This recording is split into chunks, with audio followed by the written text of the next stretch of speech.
دشمن ملک کے نیریٹو کو ہو رہا ہے نا. آپ فورن منسٹر کو ٹارگٹ کرنا چاہ رہے ہیں, آپ کے پاس 100 اور جگہیں فورن منسٹر کو یا گورنمنٹ کو یا وزراء کو یا پرائم منسٹر کو ٹارگٹ کرنے کے لیے, آپ کیجئے, کوئی اعتراض نہیں کرے گا. لیکن جہاں پر آپ اپنے فورن منسٹر کو ٹارگٹ ایسے طریقے سے کر رہے ہیں کہ اس میں فائدہ کسی دشمن کا ہو رہا ہے, تو وہاں پہ تو آپ کو عقل کے ہوش کے ناخن لینے چاہیے اور آپ کو سوچ کے ٹارگٹ کرنا چاہیے. لیکن یہ بات فی الحال مجھے نہیں لگ رہا کہ اپوزیشن کو, خاص طور پہ پاکستان مسلم لیگ نواز کو سمجھ آ رہی ہے. حالانکہ شاید خاقان عباسی صاحب از آن ریکارڈ ٹو سے کہ جو کچھ ایاز صادق صاحب نے کہا ہے, میں بھی اس میٹنگ میں موجود تھا, وہاں پر تو ایسی کوئی بات ہوئی نہیں کہ فورن منسٹر کی ٹانگیں کانپ رہی ہوں یا ان کے ماتھے پر پسینہ آئے ہو. کیا کہا شاید خاقان عباسی صاحب نے سن. مجھے اس وقت جوائن کیا پاکستان مسلم لیگ نواز کے سینئر رہنما احسن اقبال نے. احسن اقبال صاحب بہت شکریہ ہمیں جوائن کرنے کے لیے. احسن صاحب میرا پہلا سوال آپ سے یہ ہے کہ سب سے پہلے تو آپ اپنی ذاتی پوزیشن پلیز کلیئر کیجئے گا, کیونکہ ہم نے دیکھا ہے کہ آپ کی پارٹی کے مختلف رہنماؤں نے ایاز صادق صاحب کے سٹیٹمنٹ کے حوالے سے مختلف موقف اختیار کیا ہے. تو آپ کا کیا موقف ہے؟ جو کچھ بھی ایاز صادق صاحب نے آن دی فلور آف دی ہاؤس کہا وہ ٹھیک تھا یا آپ سمجھتے ہیں کہ انہیں نہیں کہنا چاہیے تھا؟ دیکھیے, ایاز صادق صاحب اپنے موقف کی خود وضاحت کر چکے ہیں اور انہوں نے واضح طور پہ کہا ہے کہ انہوں نے جو کچھ کہا تھا ان کا نشانہ وزیر خارجہ تھے. اس بیان کا کسی بھی لحاظ سے کوئی تعلق ہماری نہ مسلح افواج سے تھا نہ مسلح افواج کی تیاری سے تھا. وہ صرف اور صرف وزیر خارجہ کو ٹارگٹ کر رہے تھے. اور جیسے کہ آپ کو معلوم ہے کہ بارہا وزیر خارجہ اور ان کے ساتھی اسمبلی کے اندر مسلم لیگ نون کو ان کی حب الوطنی پہ, ان کے بھارتی ایجنٹ ہونے پہ اتنی اشتعال انگیز تقاریر کر رہے ہیں. میں نے بھی اس سے پہلے خارجہ وزیر کو کہا تھا کہ آپ کی یہ تقریریں سن کے مجھے سمجھ آ رہی ہے کہ پاکستان سفارتی طور پہ آج تنہا کیوں کھڑا ہے. جتنی قابلیت کا آپ مظاہرہ قومی اسمبلی میں غیر ذمہ دارانہ گفتگو سے کرتے ہیں, آج اسی کا خمیازہ ہم بھگت رہے ہیں. آپ بین الاقوامی فورمز پہ بھی شاید خود کو اس طرح کانٹیکٹ کرتے ہوں گے. آپ نے کہا کہ وہ صرف وزیر خارجہ کو ٹارگٹ کر رہے تھے, لیکن آپ نہیں سمجھتے کہ وزیر خارجہ کو ٹارگٹ کرنے کے لیے اور بہت سارے ایشو ہو سکتے تھے, کیونکہ یہ ایک ایسا ایشو ہے جس میں ہمارا ہمسایہ ملک ساتھ شامل ہے اور ان کے ساتھ جو تعلقات ہیں اس کو لے کر کے ہمارے ادارے بہت سینسیٹیو ہیں, بلکہ پورے 22 کروڑ عوام بھی بہت زیادہ سینسیٹیو ہیں. ہمسایہ ملک ہمارا ہمسایہ ملک ہماری کیپیبلٹی کو اچھی طرح سمجھتا ہے اور جانتا ہے. ان سے معلوم ہے کہ جب اس نے 5 ایٹمی دھماکے کیے تھے تو نواز شریف صاحب نے سائنسدانوں سے کہا تھا کہ 6 دھماکے کرنے تاکہ ان کو کوئی مغالطہ نہ رہ جائے ہماری صلاحیت کے بارے میں. لہٰذا ہمارے دشمن کو ہماری کیپیبلٹی کا کسی تقریر یا بیان سے یا میڈیا شو کے ٹاک شو سے اندازہ نہیں ہوگا. ان کے پاس بھی ذرائع ہیں اور وہ بخوبی جانتے ہیں کہ پاکستان کی کیا گورنمنٹ ہے. گورنمنٹ یہ موقف لے رہی ہے گورنمنٹ یہ موقف لے رہی ہے کہ یہ جو کچھ بھی ہوا, ایاز صادق صاحب نے جو کچھ بھی کہا وہ پری پلانڈ تھا. اور اعجاز الحق صاحب کا بھی ایک سٹیٹمنٹ سامنے آیا جس میں انہوں نے کہا ہے کہ ایاز صادق کو لندن سے فون آیا ہے کہ ڈٹے رہو. فواد چودھری صاحب نے بھی یہ ٹویٹ کیا ہے جس میں وہ کہہ رہے ہیں کہ سب کچھ پری پلانڈ تھا. وہ مریم بی بی کی زبان بولی ہے ایاز صادق صاحب. وہ کسی ایک انگلش رائٹر نے آج سے 150 سال پہلے کہا تھا, patriotism is the last refuge of every scoundrel. جب یہ حکومت ہر لحاظ سے پٹ چکی ہے, اس کے پاس کوئی جواب نہیں ہے کہ مہنگائی کیوں ہے, اس کے پاس کوئی جواب نہیں ہے کہ معیشت کی یہ بدحالی کیوں ہے, اس کے پاس کوئی جواب نہیں ہے جو اس نے وعدے کیے تھے ان کے برخلاف یہ کیوں کھڑے ہیں. اس کے پاس جب ہم پوچھتے ہیں کہ کشمیر کیوں گیا, کیسے گیا, کوئی جواب نہیں ہے. تو یہ اب چاہتے ہیں کہ ہمارے قومی اداروں کو ڈھال بنا کے ان کے پیچھے چھپیں اور قومی اداروں کی اور اپوزیشن کی لڑائی کرائیں, اور یہ حب الوطنی کا سرٹیفکیٹ خود رکھ کے باقی ساری قوم کو غدار بنا دیں. دیکھیے, پاکستان مسلم لیگ نون پاکستان کی ماں ہے, مدر پارٹی ہے, بانی جماعت ہے. اس کے حوالے سے اگر کوئی اس طرح کی غیر ذمہ دارانہ گفتگو کرتا ہے تو اس کی مثال ایسے ہی ہوگی جیسے کوئی ناخلف اولاد اپنی ماں کو غدار کہے. میرا جو سوال تھا آپ سے احسن صاحب، کیا یہ بات درست ہے کہ میاں نواز شریف صاحب نے لندن سے فون کر کے ایاز صادق صاحب کو یہ کہا کہ ڈٹے رہو، اور مریم نواز صاحبہ نے بھی ان کو کہا کہ آپ بالکل اپنے بیانیے پر قائم رہیں جو آپ نے کہا ہے؟ دیکھیے، ایاز صادق صاحب کا جو بیانیہ ہے وہ میں پھر کہوں گا وہ اس نالائق، ناکام اور بری طرح پیٹی ہوئی حکومت کے وزیر خارجہ کے خلاف ہے۔ آپ کو نہیں معلوم جب انڈیا نے کشمیر کو اینیکس کیا، ہر جمعے ہفتے اتوار کو یہ وزیر خارجہ، تو اس کا مطلب ہے آپ اس کو اون کرتے ہیں نا، بطور جماعت آپ اس بیانیے کو اون کرتے ہیں۔ آپ نے اب مجھے سوال کیا تو مجھے حق تو دیجئے کہ میں جواب دوں، ورنہ آپ اپنی گفتگو فرما لیں، میں اس پہ تبصرہ کر دوں گا۔ میں تو آپ کو سن رہا ہوں کافی دیر سے، فرمائیے، آپ کمپلیٹ کیجئے۔ نہیں دیکھیں نا، you must let me complete my reply، اور جی فرمائیے، بنیادی حق ہے میرا۔ جی، میں آپ سے یہ کہہ رہا تھا کہ دیکھیے، یہ وہ وزیر خارجہ ہیں کہ جب انڈیا نے کشمیر کو اینیکس کیا، بجائے یہ کہ سیکیورٹی کاؤنسل کے ممبر کنٹریز میں، یورپین یونین، مسلم کنٹریز کے کیپٹلز میں یہ جاتے، ہر ویکینڈ پہ اپنے شہر ملتان میں کھڑے ہو کے پریس کانفرنس کر کے سمجھتے تھے کہ میں نے کشمیر کا مقدمہ جیت لیا ہے۔ ان جیسے نالائق اور نالائق آج حکمرانوں کی پاکستان کو سزا مل رہی ہے، اور جب ہم ان پہ تنقید کرتے ہیں تو یہ بیانیہ پاکستان کے خلاف نہیں ہے، یہ پاکستان کو مضبوط کرنے کا ہے۔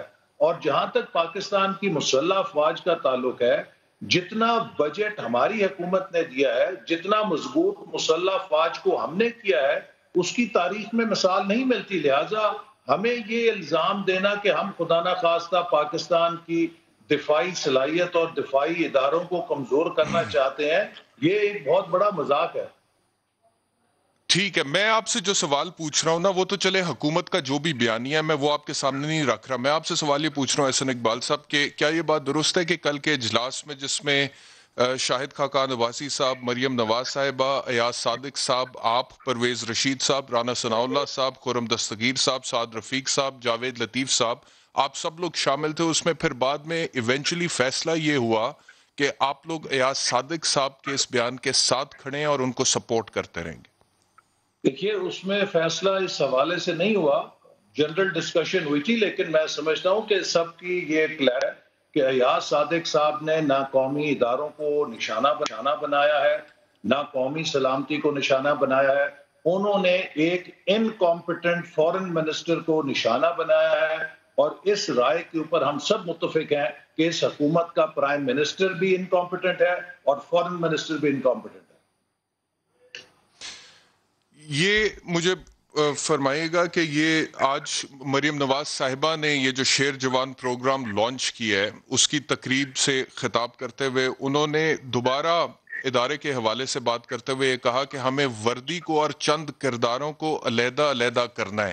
تو جب پرائم منسٹر آف پاکستان یہ کہتے ہیں کہ یہ لوگ chief of the army staff کو ٹارگٹ کر رہے ہیں، ڈی جی ISI کو ٹارگٹ کر رہے ہیں، آج بھی انہوں نے گلگت بلتستان میں کہا کہ کیونکہ یہ لوگ تنقید کا نشانہ بنا رہے ہیں، اس کا مطلب ہے کہ میرا انتخاب ان پوسٹ کے لیے ٹھیک تھا جن بندوں کو میں نے اپوائنٹ کیا۔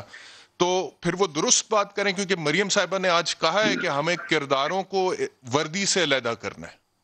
دیکھیے، یہ تمام بیانات جو آپ متنازع بتا رہے ہیں، ان سب بیانات کو تو درست بنانے کی شاید پرائم منسٹر نے ٹھانی ہوئی ہے، وہ نہ جانے کس ایجنڈے پہ کام کر رہے ہیں۔ میں سمجھتا ہوں کہ انہوں نے خود جب آرمی چیف اور ڈی جی ISI کو اپنے ایجنڈے کے ساتھ منسوب کیا ہے تو ان دونوں آفیسرز کو متنازع بنایا ہے۔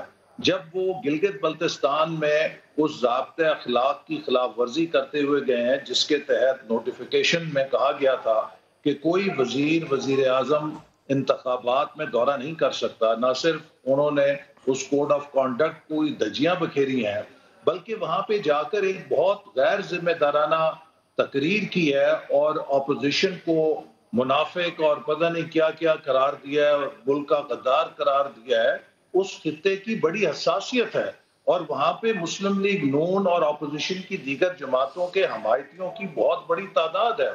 اگر وہاں پر کوئی ڈسٹربنس ہوتی ہے اور پولیٹیکل انسٹیبلٹی پیدا ہوتی ہے تو اس خطے کی بہت بڑی قیمت ہے وہاں کی انسٹیبلٹی کی۔ تو مریم نواز صاحبہ نے جو گفتگو آج کی ہے، کیا وہ ذمہ دارانہ ہے؟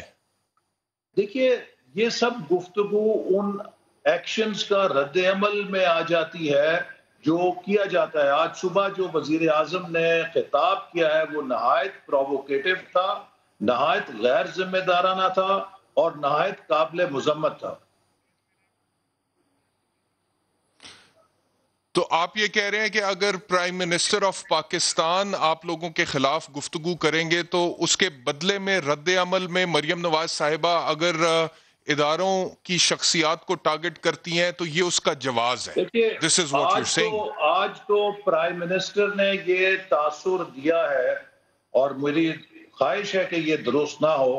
انہوں نے تو آج اپنی تقریر میں یہ کہا ہے کہ جو 2 عہدوں کا انہوں نے نام دیا ہے وہ حکومت کے اس انتقامی ایجنڈے میں اور اپوزیشن کے خلاف جو حکومت کی انتقامی کارروائیاں ہیں ان کی انڈورسمنٹ سے ہو رہی ہیں. یہ تاثر دینے کی کوشش کی ہے. میں سمجھتا ہوں کہ یہ نہایت قابل مذمت بیان ہے پرائم منسٹر کا. میں تو آپ کے رد عمل کی بات کر رہا ہوں سر. جو رد عمل مریم نواز صاحبہ کی طرف سے آیا میں اس کی بات کر رہا ہوں. آپ پھر پرائم منسٹر پہ چلے گئے. میں پرائم منسٹر کی تو بات نہیں کر رہا.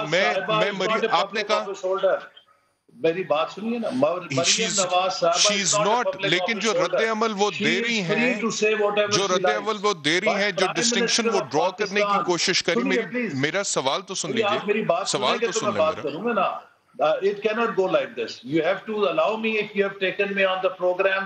یا میں آپ کی بات سنوں گا. آپ میرا سوال تو سن لیں احسن اقبال صاحب, سوال تو سن لیں. You don't even let me finish my question. سوال تو سن لیجئے. آپ کر لیجئے, پہلے آپ اپنا تقریر نما سوال پورا کر لیجئے, پھر میں مختصر جواب دے دوں گا اس کو.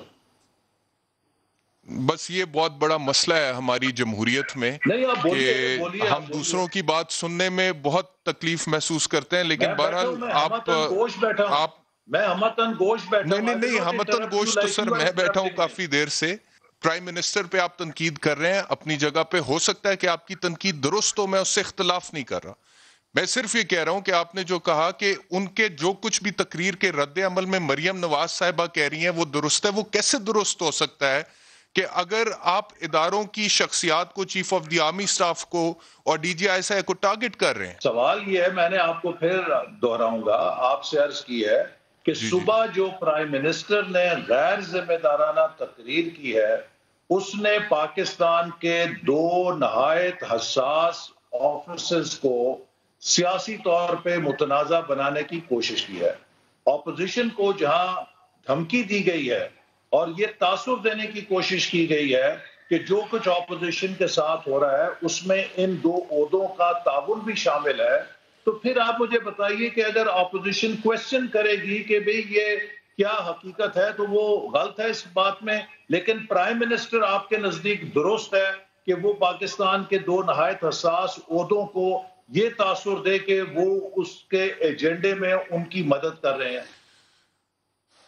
میں تو پرائم منسٹر کو درست نہیں کہہ رہا, لیکن میں صرف یہ کہہ رہا ہوں کہ جو بیانیہ مریم نواز صاحبہ کی طرف سے جا رہا ہے, آپ کی اپنی پارٹی میں اس کو لے کر کے اختلاف ہے. ہم نے دیکھا ہے کہ یہ جو تھے عبد القادر بلوچ صاحب, انہوں نے ریزائن کیا اس بات پہ کہ پی ڈی ایم کے جلسے میں ہمارے اداروں کے خلاف جو بات ہوئی, پھر جہانگیر خان زادہ, پھر جلیل شرک پوری, چلیں یہ لوگ تو پہلے سے ہی ہیں. اب منصب ڈوگر اکاڑا سے آپ کے ایک پارلیمنٹیرین ہے, انہوں نے بھی باقاعدہ طور پر میاں نواز شریف اور مریم نواز کے اعلانیے سے, بیانیے سے برات کا اعلان کر دیا. جی آپ کو تو ڈویژن تو ہے. جی برائے مہربانی اپنی ریسرچ ٹیم کو کہیں آپ کو ہوم ورک ٹھیک کر کے دے. یہ جو منصب ڈوگر صاحب ہیں یہ 2018 مجھے پتا وہ آزاد الیکشن لڑے تھے اور اس کے بعد آپ کی پارٹی میں آئے تھے, اور وہ آزاد الیکشن لڑے تھے, تو آپ انہیں کس طرح ہماری پارٹی کے کھاتے میں ڈال رہے ہیں؟ This is, I think, not fair. ابھی وہ آپ کی پارٹی میں نہیں ہے احسن اقبال صاحب, ابھی وہ آپ کی پارٹی میں نہیں ہے. وہ آزاد الیکشن لڑنے کے بعد آپ کی پارٹی میں شامل تو ہوئے تھے یا وہ بھی نہیں ہوئے تھے؟ مجھے بتا دیں. وہ 2018 میں پارٹی چھوڑ گئے تھے, انہوں نے رائے جدا کر لی تھی. اس وقت وہ آپ کی پارٹی میں نہیں تھے؟ نہیں, اب نہیں تھے ہماری پارٹی میں. آپ درست کہہ رہے ہیں کہ 2018 میں, آپ مجھے ریسرچ کرنے کا کہہ رہے ہیں, تھوڑی سی ریسرچ پلیز اس پہ کیجئے گا کہ 2018 میں انہوں نے آزاد الیکشن لڑنے کے بعد پاکستان مسلم لیگ نواز جوائن کی تھی. اگلے سوال کی طرف بڑھتے ہیں. سر مجھے یہ بتائیے گا کہ ایاز صادق صاحب نے جو کچھ کہا, آپ وہ کہہ رہے ہیں کہ وہ درست تھا اور ہم ان کے ساتھ کھڑے ہیں, لیکن شاہد خاقان عباسی صاحب آپ کی پارٹی کے بڑے اہم رہنما اور سابق وزیر اعظم ہیں، وہ بالکل ڈیفرنٹ بات کر رہے ہیں. وہ کیا کہہ رہے ہیں ذرا سن لیجئے پھر جواب لیتا ہوں. احسن اقبال صاحب، شاہد خاقان صاحب تو کہہ رہے ہیں کہ یہ ان کا ذاتی مشاہدہ تھا، اس میٹنگ میں ایسی کوئی بات نہیں ہوئی جیسے کہ یاز صادق صاحب بیان کر رہے ہیں کہ ٹانگیں کانپ رہی تھی یا پسینے آ رہے تھے. میں آپ کو پچھلے 15 منٹ سے یہی عرض کرنے کی کوشش کر رہا ہوں. شاید آپ کو شاہد خاقان صاحب کی بات سمجھ آ گئی اور میری سمجھ نہیں آئی کہ جو کچھ ایاز صادق صاحب نے کہا وہ وزیر خارجہ سے منسوب ہے، ان کو کہا، اور دائیں بائیں اس بات کا کسی اور سے تعلق نہیں ہے. یہ حکومت ان کے انہوں نے یہ نہیں کہا. شاہد خاقان عباسی صاحب نے کچھ اور کہا. میڈیا نے اسپن دیا. لیکن اگر کوئی بات کسی نے زیادہ خوفناک کہی ہے اور ارریسپونسبل کہی ہے تو وہ حکومت کے اس وزیر نے کہی ہے کہ جس نے پلوامہ کے اوپر کریڈٹ لیتے ہوئے پاکستان کے لیے سفارتی سطح پہ مشکلات پیدا کی ہیں اور وزارت خارجہ کو کلیریفیکیشن ایشو کرنی پڑی. ٹھیک ہے احسن اقبال صاحب، بہت شکریہ ہمیں جوائن کرنے کے لیے. ایک بریک کا وقت ہو گیا، بریک کے بعد واپس آتے ہیں تو ہمارے ساتھ ہوں گے محسن بیگ صاحب اور سلیم بخاری صاحب. ان سے گفتگو کریں گے اس بریک کے بعد.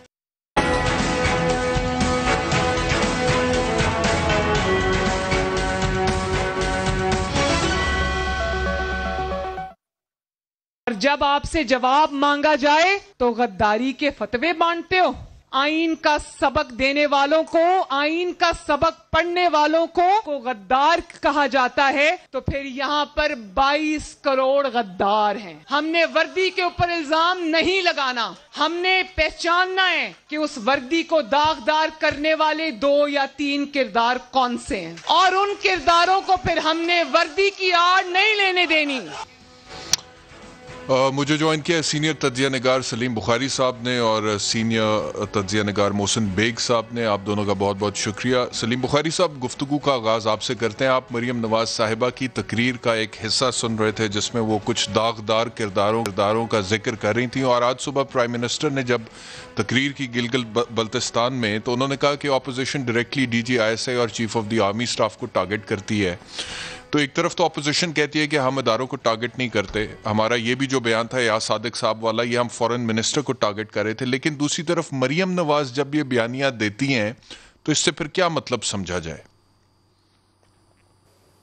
بہت شکریہ آپ کا بیرسٹر صاحب، آپ نے موقع دیا مجھے اپنے پروگرام میں، اور آپ نے اپنے ابتدائیہ میں بہت خوبصورت بات کی کہ یہ جو غداری کے سرٹیفکیٹ بانٹنا ہے یہ ہمیں بند کرنا چاہیے.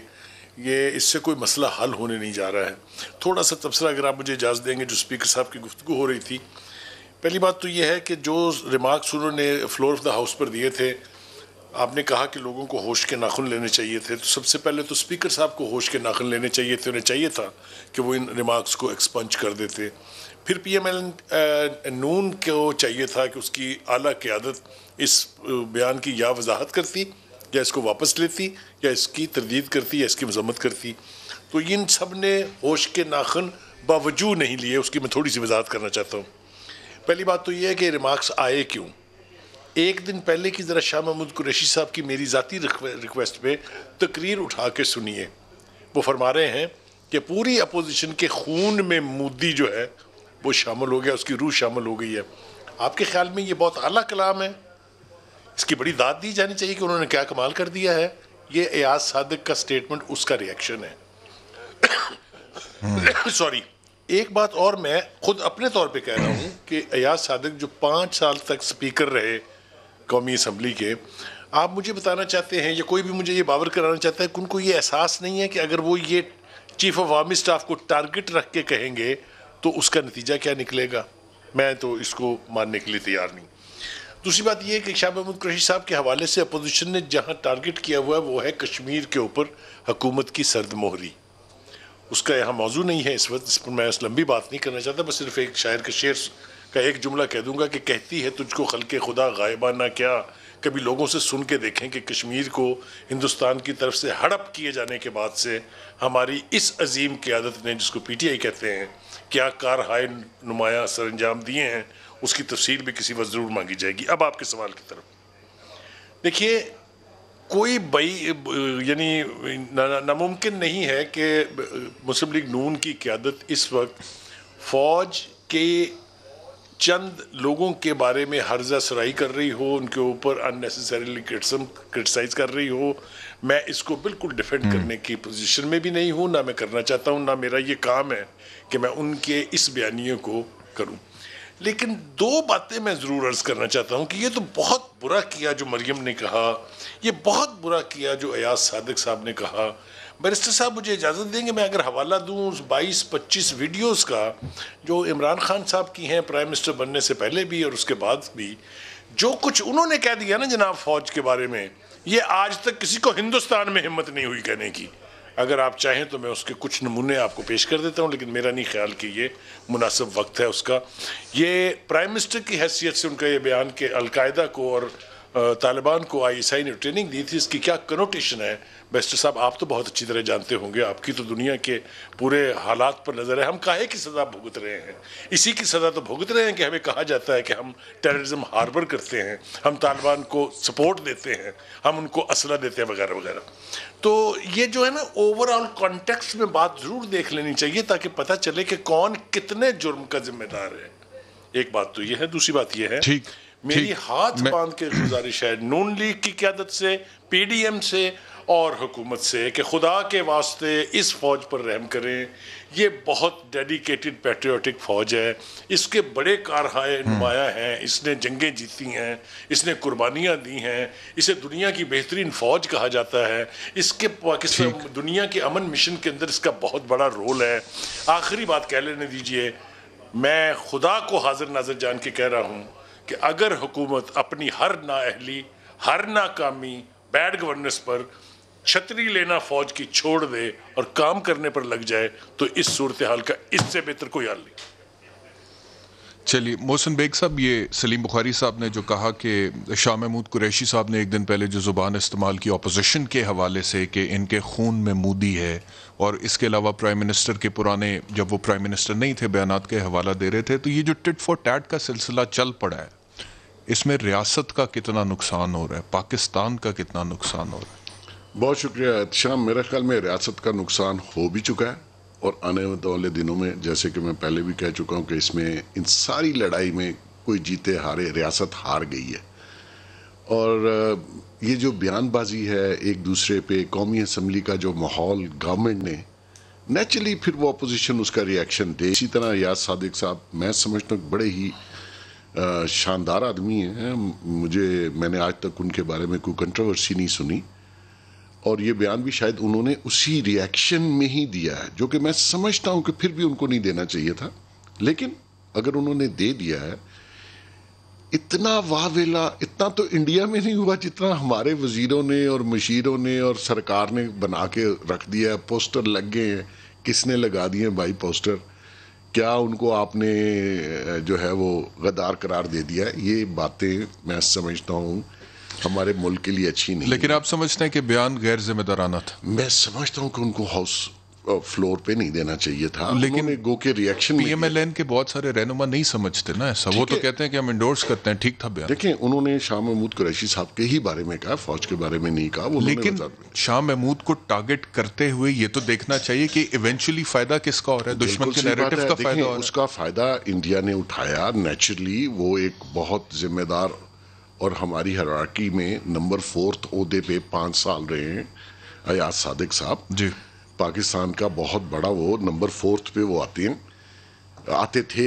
اسپیکر کا عہدہ بہت بڑا ہے, ان کو نہیں دینا چاہیے تھا, اس کا نیچرلی فائدہ ہے. لیکن اب آپ دیکھیے کہ ہم کیا کر رہے ہیں, ہماری حکومت کیا کر رہی ہے, ہمارے وزیر مشیر اس کو کیسے اچھال رہے ہیں, نمبر لے رہے ہیں اور اس کو لنک کر دیا فوج کے ساتھ تاکہ فوج خود اس کو اپنا ڈیفینڈ کرے. اور فوج کے ISPR کے جنرل صاحب نے بھی آ کے اس کے اوپر, میں سمجھتا ہوں کہ یہ بیان نہیں ہونا چاہیے تھا. اس کا فائدہ نیچرلی دیکھیں بہار کے الیکشن چل رہے ہیں, وہاں مودی نے اس کا فائدہ آپ کو لگتا ہے کہ ایاز صادق نے غلطی سے کہہ دیا یا یہ سوچا سمجھا منصوبہ تھا؟ کیونکہ ایک اطلاع یہ بھی ہے کہ میاں نواز شریف نے لندن سے فون کر کے ایاز صادق کو کہا کہ ڈٹے رہو. دوسری یہ اعجاز الحق صاحب کا سٹیٹمنٹ ہے. دیکھیں میں اعجاز الحق صاحب کی کسی کا بات کو جو اہمیت نہیں دیتا. شاید ہو سکتا ہے اس بیان کے بعد میاں صاحب نے ان کو کہا وہ ڈٹے رہو, لیکن بیان میرا خیال میں کوئی پری پلان نہیں تھا. وہ اتنے ایسے آدمی نہیں ہے کہ پری پلان کر کے کوئی ایسی بات کر دیتے. ٹھیک ہے, اس وقت جو مراد سعید صاحب قومی اسمبلی میں ان کے ساتھ کر رہے تھے ہندوستان اور مودی اور سارا گلبھوشن کے اوپر, تو اس ریئیکشن میں انہوں نے کیا ہوگا, پری پلان نہیں ہے. ایک بات. دوسری بات یہ ہے کہ اب آپ نے دیکھنا ہے احتشام کے سارے لوگ اپنی اپنی پوزیشنیں لے کے کھڑے ہو گئے, جنگ کا منظر ہے, ایک ادھر سے بیان آتا ہے, 50 ادھر سے آ جاتے ہیں, ایک ادھر سے آ جاتا ہے. یہ ملک کو, ماحول کو خراب کر رہا ہے, اور ہماری جو سیکورٹی کے ادارے ہیں ان کو انوالو کیا جا رہا ہے.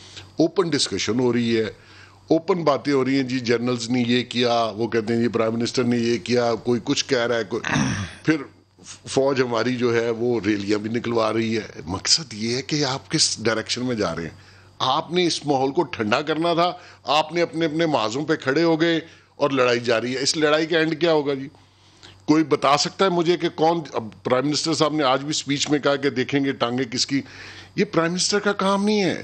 دیکھیں آپ کا کام ہے گورننس کرنا, آپ نے بل لانے تھے, آپ نے اصلاحات کرنی تھی, آپ کی فورن پالیسی پہ نظر ہونی چاہیے تھی. دنیا میں ہم اکیلے ہو گئے. کیا کیا آپ نے؟ اور اپنے گھر کے اندر آپ نے جو لڑائی ڈال دی ہے, یہ لڑائی کہاں جا کے ختم ہوگی؟ اور احتشام اس کا اینڈ اچھا نہیں ہونا. اس سے بہتر ہے دیر ہو, اس سے بہتر ہے جلدی سے آپ اس کا کوئی سولوشن نکالیں. کسی نہ کسی کو ٹیبل پہ بیٹھنا پڑے گا. آپ کہتے ہیں این آر او, بھائی آپ این آر او نہیں دے سکتے. کس کو آپ بتاتے ہیں این آر او وہ اپوزیشن مانگ رہی ہے, آپ دینے کی پوزیشن میں نہیں ہے.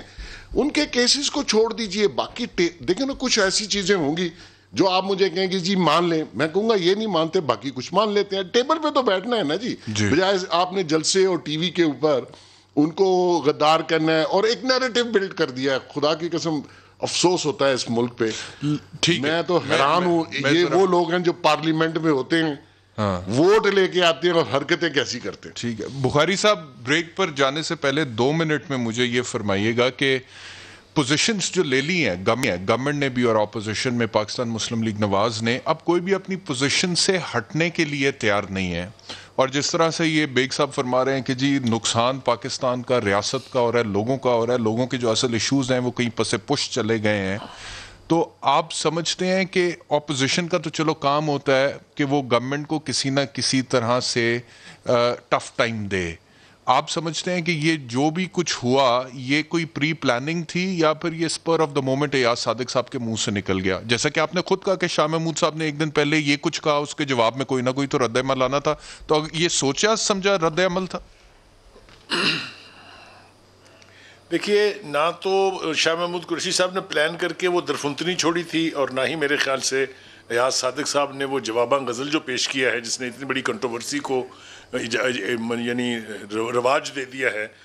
دونوں ہی کو چاہیے کہ اپنی اپنی پوزیشن سے واپس جائیں. ایاز صادق صاحب وائز آدمی ہیں اور وزڈم ان سے توقع کی جاتی ہے کہ وہ اپنی پوزیشن کو ریوائز کریں گے, پرووائڈڈ کہ وہ مراد سعید اور یہ جو باقی ہیں سب کچھ, میں نام لینا نہیں چاہتا زیادہ, سب کچھ آپ کو پتہ ہے. میں ذمہ داری سے بیان دے رہا ہوں کہ نیشنل اسمبلی میں, سینٹ میں جتنا گند پڑا ہے اس کی ابتدا ہمیشہ پی ٹی آئی نے کی ہے, اس لیے کہ اتنی فاؤل زبان استعمال ہوتی ہے, پھر اس کا نتیجہ جو ہے وہ یقینی طور پر اس سے بھی زیادہ برا نکلتا ہے. دیکھیے, اس ملک میں جب یہ انتخابات کے بعد حکومت بنی, پہلا ہاؤس کا سیشن ہوا, اس میں مجھے اچھی طرح سے یاد ہے, آصف علی زرداری صاحب کی تقریر بھی یاد ہے, شہباز شریف کی تقریر بھی یاد ہے. دنیا کی روایت سے ہٹ کے ہوتا یہ ہے کہ حکومت مطالبہ کرتی ہے اپوزیشن سے کہ آئیے لیٹ اس جوائن ہینڈ تاکہ اس ملکی کو بہتری ہو جائے. اپوزیشن کے دونوں بڑی پارٹیوں کے لیڈرز نے عمران خان صاحب کو پیشکش کی کہ آپ کے ساتھ 5 سال کے لیے مشاق جمہوریت کر لیتے ہیں, مشاق معیشت کر لیتے ہیں. لیکن وہ میں نہ مانوں کہ مصداق عمران خان صاحب نہ صرف یہ کہ ان سے ہاتھ ملانے پر آمادہ نہیں ہوئے, آج تک ان کی شکل دیکھنے کے آمادہ نہیں ہے. انہیں غصہ یہ ہے نا کہ پہلی تقریر نہیں کرنے دی انہیں, آج تک انہیں غصہ ہے. ایک بریک لینی ہے مجھے بخاری صاحب, لیکن یہ جو بخاری صاحب نے کہا, جی فرمانا سنیے, اسپیکر اور چیف ویب پارٹی کے اور کیا چنے بانٹنے کے لیے ہوتے ہیں, وہ یہی تو مینج کرتے ہیں کہ اپوزیشن کو مینج کریں کہ دیکھیں آپ کے بھی بڑوں نے تقریر کرنی ہے, ہم بھی آپ کو تقریر نہیں کرنے دیں گے, ہمارے پاس بھی ووٹ ہے. میں بتا رہا ہوں, آپ ہنسیں نا, یہی ہوتا ہے اسمبلیز میں, دنیا بھر کی اس پارلیمنٹس میں یہی ہوتا ہے. صحیح ہے جی. محسن بیگ صاحب سے پوچھئے, پوری دنیا گھومے ہوئے ہیں, کہ میں ٹھیک کہہ رہا ہوں کہ غلط کہہ رہا ہوں. ایک بات. دوسری بات ٹھیک ہے, نہیں میں آپ کی بات پر نہیں ہنس رہا, آپ صحیح فرما رہے ہیں, لیکن میں اسی بات پہ تو ہنس رہا ہوں کہ پہلی دفعہ گورنمنٹ میں آیا تو انہیں تھوڑا آپ مارجن دینا. اچھا ایک بریک لینی ہے میں نے, لیکن بریک پر جانے سے پہلے ایک چیز میں شیئر کرنا ضرور چاہوں گا اپنے ویورز کے ساتھ. یہ جو بخاری صاحب نے کہا نا کہ یا صادق صاحب کو چاہیے کہ فوری طور پہ الفاظ سے پوزیشن سے ہٹیں اور الفاظ واپس لیں یا وضاحت کریں. میری اطلاعات یہ ہیں کہ ایاز صادق صاحب واپس ہٹنا چاہتے تھے, الفاظ واپس لینا چاہتے تھے, لیکن انہیں اب ہٹنے دیا نہیں جا رہا. اور یہ جو پریشر ہے ان کے اوپر, یہ ان کی پارٹی کے لیڈرز کی طرف سے ہے, یہ نواز شریف صاحب کی طرف سے ہے, مریم نواز صاحبہ کی طرف سے ہے. کیونکہ کل بھی جو اجلاس ہوا جس کا میں تیسری دفعہ اس پروگرام میں ذکر کر رہا ہوں, اس میں یہ فیصلہ کیا گیا, نون لیگ کی تمام اعلیٰ قیادت اس میں موجود تھی کہ ہم نے ایاز صادق کے ساتھ کھڑے ہونا ہے اس ایشو کو لے کر کے. ایک بریک لیتے ہیں.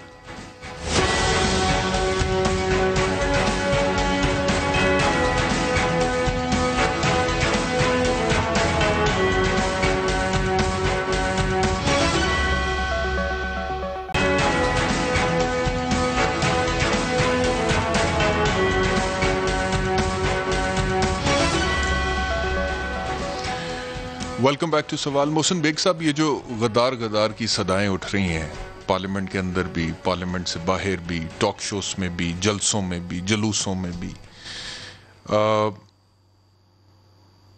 اس میں نقصان ایک تو ہم نے ڈسکس کیا کہ ریاست کا ہو رہا ہے, لیکن میرا سوال آپ سے یہ ہے کہ آج اگر مثال کے طور پہ, میں تو یہ پہلے کہہ چکا ہوں کہ ایاز صادق کا بیان بہت ہی نامناسب اور غیر ذمہ دارانہ تھا, اور پاکستان مسلم لیگ نواز یہ جو کہتی ہے کہ پھر بھی یہ غداری نہیں ہے, تو میں نے یہ سوال اٹھایا کہ اگر یہ غیر ذمہ دارانہ بھی ہے تو کوئی ایکشن لیا آپ نے within the party Ayaz Sadiq کے حوالے سے؟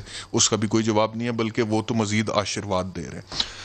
تو سوال یہ پیدا ہوتا ہے کہ گورنمنٹ اگر اس چیز کو لے کر کے ایاز صادق کو آج غدار ثابت کر بھی دیتی ہے تو کیا 22 کروڑ لوگ گورنمنٹ سے مطمئن ہو جائیں گے اس بات پہ کہ گورنمنٹ نے اپنا کام کر دیا جس کے لیے ہم نے ووٹ دیا تھا گورنمنٹ کو؟ نہیں دیکھیں, مجھے نہیں سمجھ آ رہی کہ یہ جو آج کل غداری اور حب الوطنی کے ساری چیزیں چل رہی ہیں, ان میں کوئی صداقت نہیں ہے, ان میں کوئی جان نہیں ہے, لوگ بائے کرنے کے لیے تیار نہیں ہیں. ایاز صادق ووٹ لے کے آیا پارلیمنٹ میں, اس کا ووٹ بینک انٹیکٹ ہے. میں نے جیسے ابھی آپ کو بریک میں بتایا, میں کل وہاں تھا, پوسٹر لگے ہوئے ایاز صادق کے خلاف غدار. کس نے لگائے ہیں یہ پوسٹر؟ کسی کا نام نہیں لکھا ہوا, ہلکا. ہمیں سب کو پتا ہے یہ پوسٹر کون لگاتا ہے. پاکستان میں کوئی کہے یا نہ کہ ایوری بڈی نوز. میں سمجھتا ہوں کہ آپ لوگوں کو, یہ جو پارلیمنٹیرینز ہیں, یہ سیاستدان ہیں, ان کو سوچنا چاہیے. اب وہ کئی باتیں عمران خان صاحب نے بھی کی, جیسے بخاری صاحب نے کہا. مقصد یہ کہ آپ غداری کا کیا لیول ہے آپ کے پاس کہ جس کو چاہیں آپ غدار کر. میں اگر آج کوئی بات کروں میں بھی غدار. بھائی آپ کو اگر آپ کے اور ملک کے مفاد میں کوئی شخص بات کر رہا ہے, اس کو پہلے سن لیں اور سن کے انالائز کریں کہ یار یہ اب آن دا کلف آپ کہیں گے وہ ہمارے خلاف بات کر دی, فوج کے خلاف بات کر دی اداروں کے خلاف. او بھائی سن تو لو, آپ کون سے اس سٹیٹس پہ, آئین پہ چل رہے ہیں؟ آپ میں بھی تو کمزوریاں ہیں, آپ نے بھی تو کچھ. آپ دیکھیں آئی جی والا واقعہ آج 10 دن ہو گئے, رپورٹ کہاں گئی؟ کدھر ہے وہ رپورٹ؟ کس نے اٹھایا تھا ان کو؟ یہ سارا کام جو ہوا وہ کیسے ہو گیا؟ کوئی رپورٹ آئی ہے؟ کس لیول پہ فون گئے کہ جی 10 دن دے دیں؟ مقصد یہ ہے کہ یہ ان چیزوں سے ریاست کمزور ہوتی ہے, ملک میں اور دنیا میں ہماری جھگسائی ہے. ٹھیک ہے, لوگ متنفر ہو رہے ہیں اس پورے سسٹم. بخاری صاحب آپ نے سنا بیگ صاحب کو, یہ گورنمنٹ کی کے اوپر جو تنقید انہوں نے کی ہے, اسی تنقید کی حقدار آپ نہیں سمجھتے کہ اپوزیشن بھی ہے؟ کیونکہ ایک طرف ایاز صادق کو بیان لے کر گورنمنٹ کی جو پالیسی ہے, فواد چودھری کے بیان کو لے کر اپوزیشن کی وہ پالیسی ہے, اور دونوں بیانات کو انڈین میڈیا نے اپنے طریقے سے انٹرپریٹ کیا اور اس کے اوپر کھیلا, اور ان کے سیاستدانوں نے بھی اپنے تئیں اس کا بینیفٹ لینے کی کوشش کی ہے. یہی وہ حماقت ہے جس کی مرتکب اپوزیشن بھی ہو رہی ہے اور حکومت بہت وسیع پیمانے پر ہو رہی ہے. یہ ایک تو پہلی بات یہ ہے کہ ہماری حکومت کے پی ٹی آئی کی لیڈرشپ کو اور اپوزیشن کو بھی یہ سمجھ آ جانا چاہیے, اور مجھے حیرت ہے کیوں سمجھ نہیں ہے کہ فوج کا دفاع کرنے کے لیے آئی ایس پی آر کافی ہے, ان کے دفاع کی فوج کو ضرورت نہیں ہے. یہ تو وہ حساب ہو گیا, وہ گاؤں کا چودھری جو ہوتا ہے اس کو مراسی جائے کہتا ہے جی فلاں آپ کو گالی دے رہا تھا, اور چودھری صاحب جو ہے وہ کہتے ہیں کوہاڑے لاٹھیاں لے کے اس کے حمایتی جو ہیں بھاگ پڑتے ہیں اس طرف کو. تو یہ جو ہے نا کہ جی وہ فلاں نے یہ کہہ دیا فلاں نے یہ کہہ دیا. بھائی فوج خود حساب کتاب کر لے گی. نہیں میں ویسے کہہ رہا ہوں, میں کہہ رہا ہوں کہ یہ رویے ترک کریں. فوج ایک انتہائی باعزت, قابل عزت اور ملک کا اہم ادارہ ہے. ہم سب کو مل کے اس کی عزت کرنی چاہیے. لہٰذا ہمیں اپنی نااہلیاں, اپنی کمزوریاں چھپانے کے لیے اور دوسری طرف سے اپوزیشن کی طرف سے اپنا بدلہ لینے کے لیے فوج کو ٹارگٹ کرنا یہ حب الوطنی نہیں ہے. خدا کے واسطے اس سے باز آ جائیں. لیکن اپوزیشن کو میں بعد میں کہوں گا جو ریاکشن کے طور پہ یہ سب کہہ رہی ہے, پہلے میں حکومت سے کہوں گا کہ بھائی اگر آپ نہیں بھی کر سکتے, گورنر آپ کے بس کی بات نہیں ہے, تو آپ یہ فوج کی جو چادر اور چھتری اوڑھتے ہیں یا اپنے اور اپوزیشن کے بیچ ایک دیوار بنا کے اس کے دوسری طرف پاک فوج زندہ باد لکھ کے آپ سمجھتے ہیں کہ آپ نے اپنا کردار کر دیا ہے, یہ غلط ہے. انہیں چاہیے کہ یہ پہلی بات آپ کی جو دہرا رہا ہوں کہ ہوش کے میرے پاس وقت بالکل ختم ہو گیا ہے. بخاری صاحب اجازت دیجیے گا. ٹھیک جی, آخری سوال ہے آپ سے کہ یہ رانا ثناءاللہ صاحب نے بات کی ہے کہ نیشنل اسمبلی کے پلیٹ فارم کو استعمال کر کے ادارہ جاتی ڈائیلاگ ہونا چاہیے. تو ایک طرف تو مریم نواز صاحبہ ایک بیانیہ لے کر چل رہی ہیں, آپ نے سنی لیا کیا کہا انہوں نے, وہ چند کرداروں کو داغدار کرداروں کی بات کرتی ہیں. دوسری طرف P M L N dialogue کی بات کرتی ہے اداروں کے ساتھ. یہ چاہتے کیا ہیں؟ دیکھیں بالکل اس کا اینڈ رزلٹ ڈائیلاگ پہ ہی ختم ہونا ہے, آج ہو کل ہو. اور میں سمجھتا ہوں جتنی جلدی ڈائیلاگ شروع, دیکھیں ڈائیلاگس میں ضروری نہیں ہے کہ میں اگر آپ 10 ڈیمانڈ لے کے آتا ہوں 10 مان لیں, یا اگر سرکار 10 ڈیمانڈ لے کے آتی ہے اور اپوزیشن 10 مان لے. اس میں دیکھیں کچھ چیزیں ہیں جس کے اوپر بات ہو سکتی ہے, کیسز کو آپ سائڈ پہ رکھیے, باقی کچھ جہاں ڈسپیوٹ ہے اس کو تھوڑا سا سائڈ پہ رکھے, باقی چیزوں پہ بات ہو سکتی ہے. یہ پارلیمنٹ کو اگر حکومت وقت جو ہے صحیح چلاتی تو یہ لوگ سڑکوں پہ نہ آتے. اور آپ نے کیونکہ ماحول اس قسم کا پارلیمنٹ میں رکھا, تو اصل میں یہ ڈائیلاگ ہی چاہتے ہیں اپنے کیسز کے حوالے سے. دیکھیں اگر کیسز میں نے ریلیف مل جائے تو اداروں کے خلاف بات نہیں کریں گے, یہ آپ کہہ رہے ہیں؟ نہیں اچھا, میں تو ان کا سپوکس پرسن نہیں ہوں, مجھے نہیں پتا. نہیں, میں تو آپ کا تجزیہ مانگ رہا ہوں. میں یہ سمجھتا ہوں کہ آپ جب بیٹھیں گے ڈائیلاگ پہ تو کچھ چیزیں آپ مانیں گے, کچھ نہیں مانیں گے. اگر گورنمنٹ ان کے کیسز ختم کرنا نہیں چاہتی, جیسے کہ گورنمنٹ کہہ رہی ہے این آر او نہیں دیں گے, نہ دیں. مقصد یہ کہ کچھ ایشوز پہ تو بات ہو سکتی ہے, اور بات پارلیمنٹ کے اندر آج اگر ریلیف مل جاتا ہے پی ایم ایل این کو کیسز میں تو یہی پوزیشن ہوگی اداروں کے حوالے سے. نہیں, اگر مل جاتا ہے تو. اگر کیسے ملے گا جی؟ اگر مل جاتا ہے پھر وہ کہتے ہیں نا نیب نیازی گٹھ جوڑ ہے. دیکھیں نہیں مل سکتا, ان کو سائڈ پہ رکھ دیجئے. بات بالکل ختم ہو گیا, شام پارلیمنٹ میں ہی ہوگی. بہت شکریہ سلیم بخاری حسن بیگ صاحب. میرا ذاتی تجزیہ یہ ہے کہ آج اگر پاکستان مسلم لیگ نواز کو ریلیف مل جائے, یا کسی بھی سیاسی جماعت کو فار دیٹ میٹر وہ مل جائے جو ان کا ہوتا ہے, ڈیمانڈز ہوتی ہیں, تو پھر بیانیے بدل جایا کرتے ہیں. یہ میں نہیں کہہ رہا, یہ پاکستان کی تاریخ گواہ ہے اس بات کی. اگلے ہفتے آپ سے دوبارہ ملاقات ہوگی, اپنا خیال رکھیے, اللہ حافظ.